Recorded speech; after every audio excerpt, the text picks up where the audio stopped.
कल्याणमध्ये भटका कुत्रा आणि मांजर चावल्याने तरुणाचा मृत्यू झाला आहे. शुभम मनोज चौधरी असं या तरुणाचं नाव आहे. शुभमला काही दिवसापूर्वी कुत्रा चावला होता. यानंतर काही दिवसांनी एका मांजरीने त्याचा चावा घेतला. मात्र शुभमने किरकोळ समजत या दोन्ही घटनांकडे दुर्लक्ष केलं. मात्र अखेर त्रास जाणवू लागल्यानंतर त्याला रुग्णालयात दाखल करण्यात आलं. तिथे उपचार घेताना त्याचा मृत्यू झाला. गंभीर घटनांना किरकोळ समजणं ही शुभमची सर्वात मोठी चूक ठरली. दरम्यान या घटनेमुळे भटक्या कुत्र्यांचा प्रश्न ऐरणीवर आला आहे.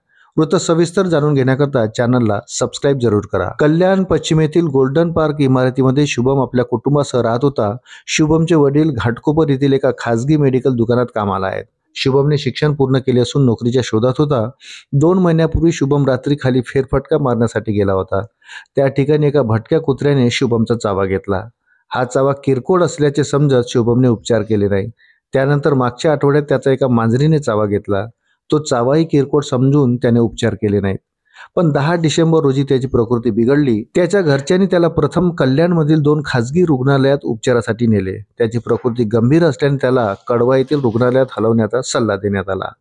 कळवा रुग्णालयात त्याला मुंबईतील कस्तुरबा रुग्णालयात नेण्यात आले.